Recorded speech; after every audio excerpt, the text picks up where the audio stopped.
So in terms of selectivity among contenders, right? So Sean Strickland fought Alex Pereira, an unranked guy. Now, I don't know if Sean Strickland got a new contract or got more money to accept a fight against a wicked dangerous guy who wasn't even ranked. But right now, I believe Belal Muhammad is ranked maybe 4 or 5 in the world, beat Vicente Luque, who was also 4 or 5 in the world, and now is going to fight Sean Brady, who in a lot of respects is the boogeyman at 170 pounds, who seemingly nobody wants to fight. I do think Belal and Brady stylistically have some similarities.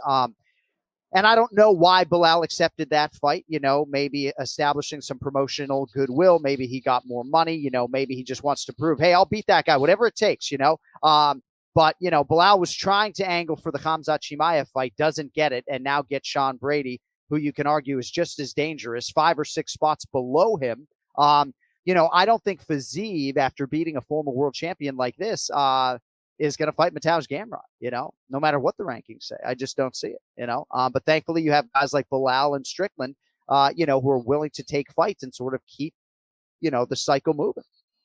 Well, you don't think Fiziev will take the fight?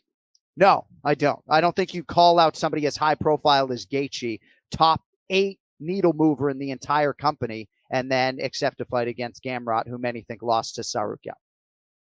I agree. I share your enthusiasm. I'm just saying, there are people in Belal's inner circle that are like, dude, why are you fighting a guy 5 or 6 spots below? Who's Belal? Who's Belal's manager? Do you know? Ali Abdelaziz. Yeah, I mean, but like Cody's saying, Rafael. I'm going to say you're not getting more money for the fight. He's not getting more money for the fight for sure. Okay. I would bet my life on it, but I don't know. I just think they know how to manipulate guys that want to fight, and they don't give a shit. And Belal's that guy. He wants to fight, and they're going to use that, to their advantage. Well, and I also think for Belal, that's it. There's a lot of guys like that. Well, and I think if Belal beats Sean Brady, I mean, then you might be able to really try to hold out for a championship opportunity. I think. Where is Brady? Go ahead, Kemplo. What do you got? The only thing I would say, it'd be impressive because of the win streak, but I don't think people are going to be like, he beat Sean Brady, give him a title shot. I don't think that's the case. I think more than anything else, I think Belal matches up tremendously well against Sean Brady than he does against Chimaev. Chimaev's a problem, right, for anybody. Belal likes to take people down. He uses his striking to get there. He's not taking down Chimaev, okay? I love Belal. That's a really tough matchup for him. He's going to have to strike his way to win against Chimaev, I think. And then against Brady, I think he does a lot of what Brady does, maybe even better, in some ways. Maybe not as clean with his submissions as Brady. Brady's a much more dangerous submission threat than Belal is, but I think Belal positionally and wrestling-wise will probably be better than Brady. So I think it's a better match for him. So momentum-wise, consistency-wise, I agree with you, John, but I don't think the Sean Brady win is going to get fans and the UFC to be clamoring for a title shot for Belal, unfortunately. Yeah, I 100% agree with that. And look, Belal's a guy he's going to fight. Those are the guys, whether they like him or they don't like him, they're going to use him to their advantage. They're going to put him they'll probably try to overmatch him because I'm assuming they don't like him that much. You know what I mean? Because they're not pushing him a lot to, like what you say, for a title shot. But, I don't think the Brady fight's going to move the needle because I think Brady needs a couple of more high-profile fights, to get his name right up there. Yeah, he's a great fighter, but doesn't have that name power. Yeah, right. Yeah. We know who he is, but I bet I walk out of my house and I ask the first 20 MMA fans who he is. I'm not sure they're going to say much. You know what I mean? There's Bobby, there's Greg. Yeah. No. And Peter. He's from the Northeast, right in your backyard. Not really, but Philadelphia. No. I think it's an interesting conversation. Fighter. It's not a thing on him. It's like no, he is. I love guys like that. They're great, and you don't know they're even there. Those are the guys I literally love. They're not making an asshole out of themselves, screaming, calling people out. He's a dangerous fight for anybody. That guy's a grinder, and he loves to fight. And he's going to go in there and fight. That we're just talking marketing now. We're not talking reality. Right. That's why I say even with Fiziev, marketing wise, what a fantastic call out. You know what I mean? Because whatever Gaethje does really good, this guy is really good at. You know what I mean? They want to trade leg kicks. I'm sure this guy's eaten 1,000 leg kicks. He's used to it. You know what I mean?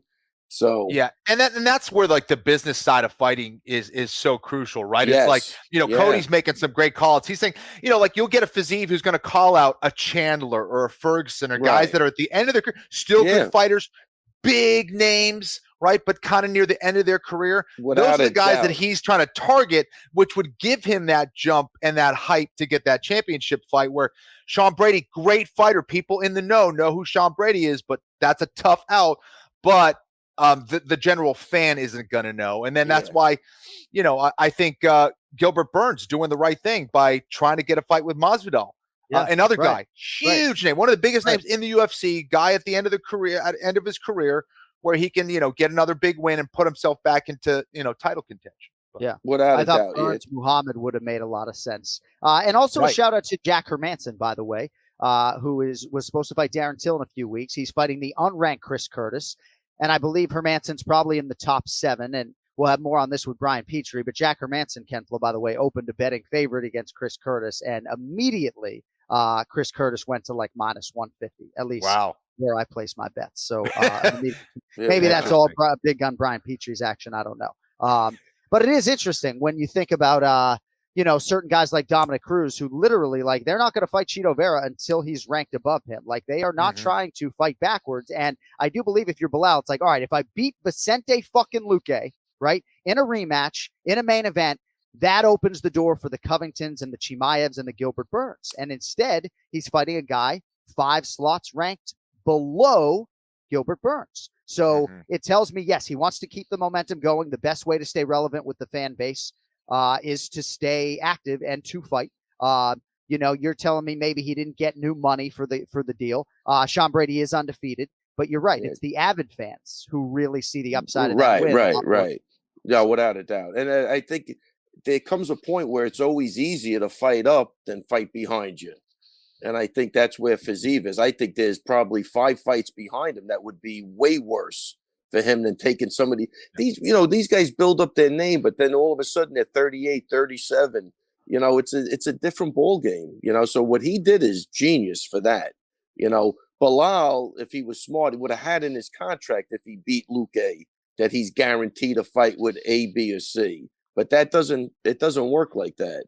You know, and you get a lot of pushback from the promoters. You really do. They you know, just go back to, remember Brendan Schaub did that thing on Joe Silva where the guy says, you want to listen to what he has to say about you? He put him on like the another line. The guy just pissed on him. You know what I mean? So, you know, they either like you or they don't like you. Yeah.